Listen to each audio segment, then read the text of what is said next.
किरोड़ी लाल मीणा या बेढम, किसकी आप ज्यादा योगदान मानते हैं इसमें?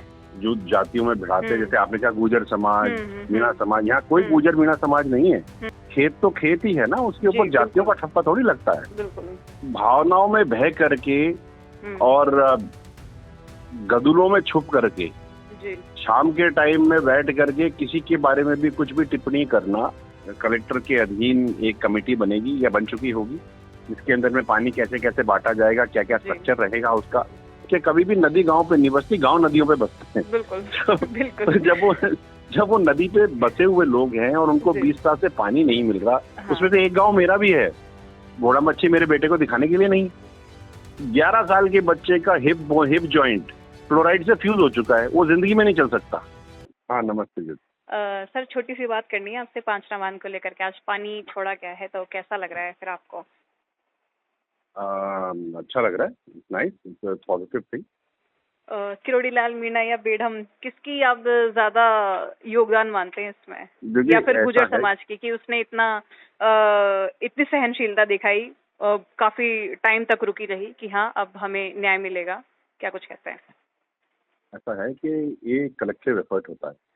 इसके अंदर में हर एक पार्टी, पांचना की जो संघर्ष समिति है, जो कमांड की संघर्ष समिति है, जो प्रभारी हैं, जो नेता हैं, जो मंत्रीगण हैं, और सबसे इम्पोर्टेंट इसमें अगर आप ध्यान से समझें तो it is a collective responsibility, और एक विजनरी तरीके से इस काम को करा गया है। इसके लिए मैं माननीय मुख्यमंत्री भजनलाल शर्मा जी का बहुत बहुत धन्यवाद देता हूँ, क्योंकि उनके इंटरवेंशन के बिना ये नहीं हो सकता था।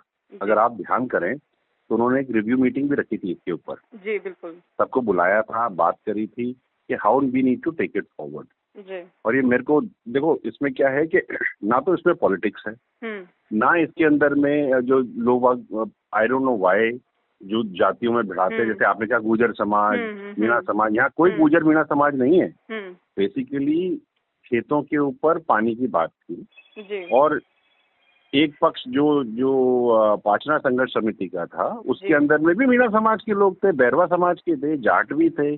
खेत तो खेत ही है ना, उसके ऊपर जातियों का ठप्पा थोड़ी लगता है। बिल्कुल। अगर वहाँ पर गेहूं का एक दाना उगेगा तो वो ये जाति देख करके थोड़ी उगेगा। बिल्कुल सही बात। तो ये गलत धारणा है, और मैं क्योंकि आप बात कर रहे हैं तो मैं एक बात जरूर कहूंगा कि ये जो यंग जनरेशन जो है ना, उनको सोशल मीडिया पे संयम रखना चाहिए। जैसे अनर्गल बातें नहीं करनी चाहिए।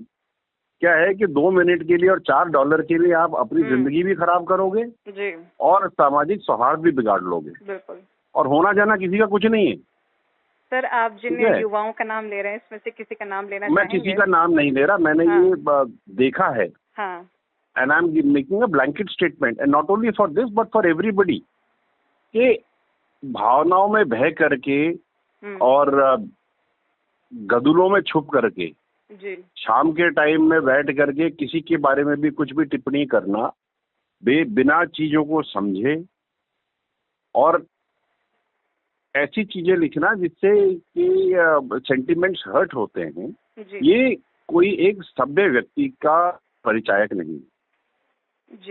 It's very important, one. Secondly, मैं ये भी कहना चाहूंगा कि खास करके जो लोग नौकरियों के लिए तैयारियां कर रहे हैं, वो अपने सोशल मीडिया में अपने बयान, अपने स्टेटमेंट थोड़ा संभल के दें, क्योंकि मैंने पहले भी आज से 4-5 साल पहले कहा था, और मैं अभी भी कह रहा हूँ कि जो व्यक्ति, जो आप डिजिटल फुटप्रिंट मिटता नहीं है, और अब आप जब इंटरव्यूज देते हैं ना, जैसे प्राइवेट ऑर्गेनाइजेशन में, कॉर्पोरेट्स में, तो वो आपसे आपका सोशल मीडिया हैंडल भी मांगते हैं, और एआई एक बार में बता देगा कि आपका माइंडसेट क्या है। बिल्कुल सही बात। तो अगर आप माइंडसेट, नेगेटिव माइंडसेट, आपराधिक तत्व की माइंडसेट के साथ आप करेंगे तो आपका भविष्य बहुत सकारात्मक नहीं होने वाला। मैं चेता रहा हूँ सबको, मैं तो इस फील्ड से हूँ, इस इंडस्ट्री से हूँ, इसलिए कह सकता हूँ जी। तो ये this is for everybody, specifically for the youth. और अच्छी बात है कि पानी चला, अब इसके बाद में वो पानी बांटने वाली कमेटी बैठेगी, और मेरे को जो इन्फॉर्मेशन मेरे पास है कि जो डीपीआर बन चुकी है, और जो 50 लाख का जो मनी था, फंड था, वो 50 करोड़ की जगह 61 करोड़ हो गया है, which is a positive thing. और मैं माननीय मुख्यमंत्री भजनलाल शर्मा जी का भी धन्यवाद देता हूँ, प्रभारी मंत्री जी का भी देता हूँ, जो कमेटी है उसका भी धन्यवाद, दोनों का देता हूँ कि काम हुआ। अब ये देखना है कि ये तो एक स्टेप है, आने वाले स्टेप्स जो हैं उसके अंदर में कैसे आगे बढ़ता है। जो मेरे पास इंफॉर्मेशन है उसके अंदर में कलेक्टर के अधीन एक कमेटी बनेगी या बन चुकी होगी, जिसके अंदर में पानी कैसे कैसे बांटा जाएगा, क्या क्या स्ट्रक्चर रहेगा उसका, वो उस पर एक निर्णय होगा। It's a very positive thing. 21 सालों बाद यानी अभी भी पूरा मुद्दा मॉनिटरिंग में है कि आगे कैसे कैसे काम होगा। हाँ, वो भाई जब तक खुल करके सामने आ नहीं जाता तब तक तो डिस्कशन रहेंगे ही ना। जो चीज 21 साल तक बंद रही किसी भी कारणवश, वो एक झटके में सॉर्ट नहीं होती। लेकिन पॉजिटिव ये है कि movement is there in the right direction. We are happy that it is happening, और ये बहुत अच्छी बात है कि ये काम हो रहा है। मैं इसके ऊपर इससे ज्यादा कोई टिप्पणी नहीं करना चाहता। हाँ, लोग बाग इसको राजनीतिक तौर से देख रहे हैं, इसमें जीरो पॉलिटिक्स है। जैसे मैंने आपको कहा, कोई गेहूं का दाना किसी पॉलिटिकल पार्टी को देख के नहीं करता है, उगता नहीं, वो तो पानी की बूंद से ही उगता है। वो पानी कहाँ से है, पानी की जरूरत सभी को है, सभी को है। ये देखो, आप ये समझिए कि 360 गांव जो हैं जो नदी की ढाई पे बसे हुए हैं, इट्स अ फैक्ट कि कभी भी नदी गांव पे नहीं बसती, गांव नदियों पे बसते हैं। बिल्कुल। जब वो नदी पे बसे हुए लोग हैं और उनको 20 साल से पानी नहीं मिल रहा, उसमें से एक गांव मेरा भी है। मैं बचपन में, हाँ, हम लोग तैरने जाया करते थे उस गांव में, व्हेन वी वर स्मॉल। हाँ, तो मैं तो, क्योंकि मैं तो इस पूरे अध्याय का एक पार्ट हूँ। तो जब हम बच्चे, जब छोटे थे बचपन में, हम अपने फादर के साथ और अपने दोस्तों के साथ उस नदी में घोड़ा मच्छी होती है जो कूद कूद की जाती है, तो हम लोग उस घोड़ा मच्छी के पीछे पीछे उसको उड़ाया करते थे, भगाया करते। अब हमारे पास घोड़ा मच्छी मेरे बेटे को दिखाने के लिए नहीं।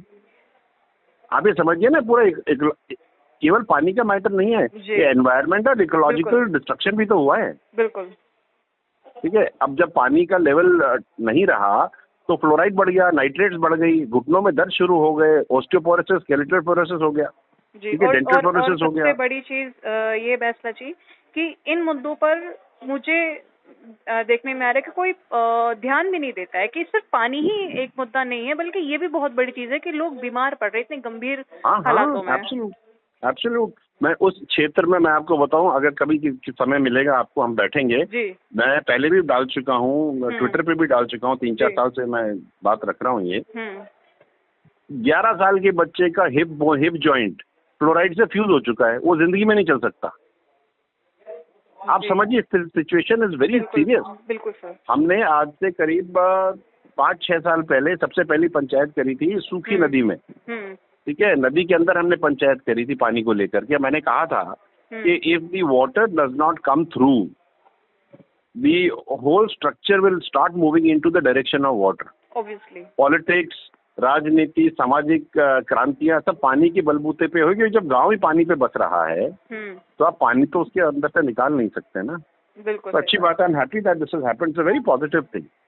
और I am thankful to everybody, specifically जिस व्यक्ति ने इस पूरे सिस्टम में अपनी भागीदारी निभाई, from the collector to the divisional commissioner to the SP of Sawai Madhopur, SP of Karauli, to the IG of Bharatpur, to the divisional commissioner, to the collectors. A fantastic effort. Really commendable, really appreciable. और मैं मंत्री जी जो हैं अपने irrigation के, उनका भी धन्यवाद देना चाहता हूँ। प्रभारी मंत्री का तो मैंने कहा ही, लेकिन उन्होंने भी बहुत समझदारी से ये कार्य किया। एंड आई एम थैंकफुल कि ये हुआ। अब पॉजिटिव रहे, आगे बढ़ता रहे, और लोग अपने सोशल मीडिया पे काबू रखें तो दुनिया पता नहीं कहाँ से कहाँ पहुँच जाएगी।